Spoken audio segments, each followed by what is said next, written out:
Hi எல்லாரும் எப்படி இருக்கீங்க? இன்னைக்கு என்ன சமைக்க போறேன்னா, காளான் கிரேவி தான் செய்ய போறேன். ரொம்ப நாளாச்சு காளான் கிரேவிலாம் சாப்பிட்டு. எப்படியும் 2, 3 மாசம் இருக்கு காளான் சாப்பிட்டு. இன்னைக்கு தான் நமக்கு கிடைச்சிச்சு. டிபார்ட்மெண்ட் போய் போனாலே காளான் இருப்பான்னு கேட்பாங்க. இல்லம்மா இப்ப தான் முடிஞ்சுச்சும்பாங்க. அப்ப அந்த வண்டிக்குலாம் கொண்டு வருவாங்கல்ல, அவங்களும் நம்மளால பார்க்க முடிய மாட்டேங்குது. டிபார்ட்மெண்ட் ஸ்டோர்லயும் கிடைக்கல. அதனால இன்னைக்கு கிடைச்சதுனால ஒரு 2 பாக்கெட் வாங்கிட்டு வந்து, இன்னைக்கு செய்யலான்னு சொல்லிட்டு காளான் கிரேவி ரொம்ப நாளாச்சு சாப்பிட்டு அப்படின்னு சொல்லிட்டு, காளான் கிரேவி தான் செய்ய போறேன். ரொம்ப சிம்பிள் தான். ஆனா டேஸ்ட்டு வேற லெவல்ல இருக்கும். கடாய் அடுப்புல வச்சு எண்ணெய் சேர்த்துக்கலாம். எண்ணெய் நல்லா சூடானா சோம்பு சேர்த்துக்கிறேன். சில பேர் கடுகு சேர்ப்பாங்க. நான் வந்து சோம்பு சேர்த்துருக்கேன். ஏன்னா கறி குழம்பு மட்டுமே கறி குழம்பு நம்ம சோம்பு தான் சேர்ப்போம். அதனால் சோம்பு சேர்த்து செய்கிறனால கறி குழம்பு வாசனை செம்மையா இருக்கும். சோம்பு நல்லா சேர்த்து பொரிஞ்சோனே, வெங்காயம் வந்து ஒரு 2 வெங்காயம் நல்லா பெரிய சைஸ் வெங்காயமா எடுத்து கட் பண்ணி வச்சுருக்கேன். நீல வாக்குல எடுத்து கட் பண்ணி வச்சுருக்கேன். அதை சேர்த்துக்கலாம். 2டே வெங்காயம் தான். தக்காளி வந்து ஒரு 3 தக்காளி எடுத்துருக்கேன். நம்ம கிரேவி கொஞ்சம் நெறைய வேணும்னா, அரைச்சு கூட சேர்த்துக்கலாம். எனக்கு வந்து இது மாரி அரைச்சு சேர்க்கிறத விட, இது மாரி முழுசா வதக்கி சேர்க்கிறது ரொம்ப பிடிக்கும். அதனால வந்து அரைக்கல. தக்காளிலாம் அரைக்காம அப்படியே முழுசாவே சேர்த்துட்டேன். வெங்காயம் நல்லா வதங்குனதுக்கப்புறம், ஒரு கொத்து கருவேப்பில இதெல்லாம் சேர்த்துக்கலாம். பச்சை மிளகாய் வந்து 1 சேர்த்துருக்கேன். நான் இப்ப தக்காளி வெங்காயம்லாம் வதங்குனதுக்கு தான் பச்சை மிளகாவும், கருவேப்பிலையும் சேர்ப்பேன். ஃபர்ஸ்ட்டே எனக்கு கருவேப்பில சேர்ப்பேன் தான். ஏன்னா, அந்த எண்ணெய் பட்டு நெறைய டைம் எனக்கு காயமா ஆயிருச்சு. அதனால இப்ப ஃபர்ஸ்ட்டே சேர்க்கறது கிடையாது. எண்ணெய் அப்படியே டக்குன்னு நம்ம தண்ணி நம்ம தண்ணியோட கருவேப்பிலைய போடுறோம்னா, டக்குனு பொரிஞ்சு தண்ணி அப்படியே எண்ணெய் பட்டு நெறைய டைம் வந்து புண்ணாயிட்டு. அதனால வந்து இப்ப வெங்காயம்லாம் சேர்த்துக்கும்போது லாஸ்ட்ல தான் வந்து கருவேப்பிலைய சேர்க்கிறது. 1 ஸ்பூன் போல நான் இஞ்சி பூண்டு சேர்த்துக்கிறேன். சேர்த்ததோட பச்சை வாடை போற வரைக்கும் நல்லா வதக்கிக்கலாம். பக்கத்துலயே சாப்பாடு வெந்துகிட்டு இருக்கு.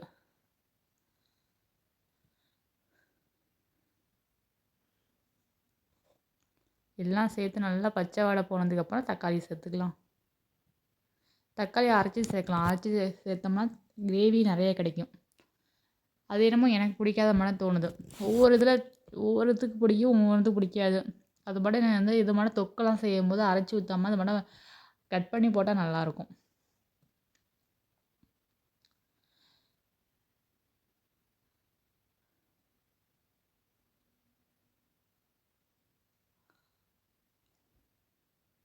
நல்லா பச்சை வாடை போயிருச்சு. இப்போ வந்து தக்காளி சேர்த்துக்கலாம்.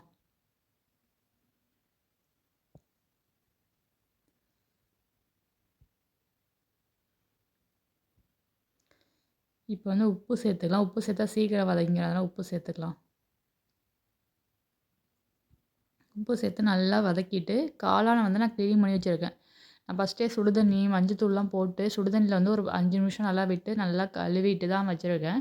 நான் எப்பவுமே காளான் வாங்கும்போது சுடுதண்ணில போட்டு தான் செய்வேன். பச்சை தண்ணில கழுவ மாட்டேன். சுடுதண்ணில ஒரு ஒரு 10 நிமிஷம் நல்லா விட்டுட்டு, ஒரு 5, 10 நிமிஷம் விட்டுட்டு, அத நல்லா கிளீன் பண்ணி எடுத்துட்டு, அதுக்கப்புறம் தான் சொல்லிட்டு பச்சை தண்ணில ஒரு 3, 4 டைம் கழுவுவேன் நானு.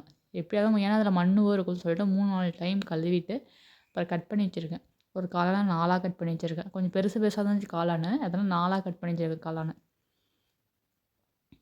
சுடுதண்ணிலே பாதி வந்து அந்த கலர் சேஞ்ச் ஆயிட்டு. சுடுதண்ணில இந்த மஞ்சத்தூளும் போட்டதுனால. வெள்ளையா இருந்தது ஒரு மஞ்சளா மாறிட்டு. ஏன்னா மஞ்சத்தூள் போட்டோம்னால. நம்ம சிக்கனே மஞ்சத்தூள் போட்டு தான் சில பேர் வாஷ் பண்ணுவாங்க. நான் எப்பயாச்சும் ஒரு டைம் வாஷ் பண்ணுவேன். அது சிக்கன்லாம் எப்படி வாஷ் பண்ற மாரியே இதே வாஷ் பண்ணேன் நானு. இப்போ மசாலா சேர்த்துக்கலாம். மஞ்சத்தூள், மல்லித்தூள், மிளகாத்தூள். நம்ம காரத்துக்கு தகுந்த மாரி மிளகாத்தூள் சேர்த்துக்கலாம். மிளகுத்தூள் கொஞ்சம் சேர்த்துங்க. சிக்கன் மசாலா சேர்க்கணும் இதுக்கு. மெயினா சிக்கன் மசாலா தான் டேஸ்ட்டே. சிக்கன் மசாலா எப்பவுமே சேர்ப்பேன் நானு. அதான் சிக்கன் மசாலா சேர்த்துக்கலாம். மிளகுத்தூள் நெறையா வீட்லயே அரைச்சு வச்சிருந்தா எல்லாம் முடிஞ்சிச்சு. இனிமேல் தான் வந்து அரைச்சு வைக்கணும். நான் வந்து மிளகுத்தூள் கடையில வாங்க மாட்டேன். மிளகா வாங்கிட்டு வந்து நம்ம அரைச்சு வச்சுக்கிறது தான் நல்லது. அதெல்லாம் மிளகுத்தூள் வந்து நான் எப்பொழுதும் வீட்ல அரைச்சு வச்சுக்குவேன். சிக்கன் மசாலா கொஞ்சம் அதிகமாவே சேர்த்துருக்கேன். ஒரு 2 ஸ்பூன் போல நான் சிக்கன் மசாலா சேர்த்துருக்கேன். சேர்த்து நல்லா பச்சை வாடை போற வரைக்கும் நல்லா வதக்கிக்கலாம்.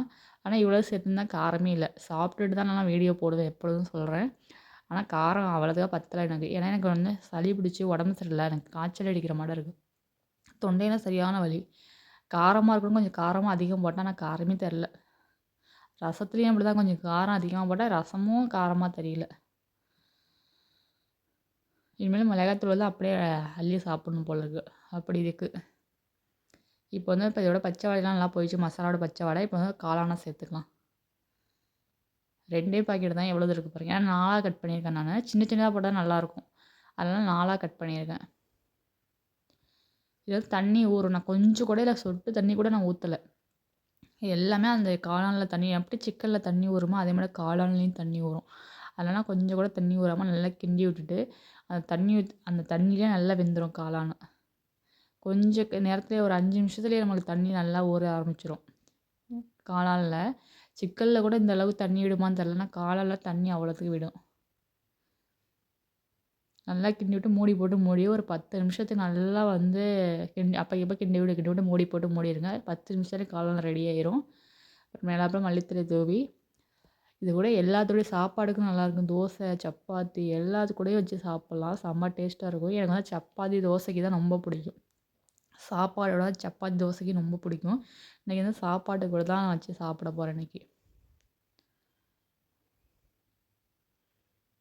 பாருங்க எந்த அளவுக்கு தண்ணி வந்திருக்கு பாருங்க. நான் கொஞ்சம் கூட தண்ணி ஊத்தவே இல்ல. எல்லாம் தண்ணி வந்து இந்த காளான்லயே தண்ணி ஊறுனது தான். மூடி போட்டு மூடி ஒரு 10 நிமிஷத்துக்கு அப்பைக்கு அப்ப கிண்டி விட்டோம்னா காளான் ரெடி ஆயிரும்.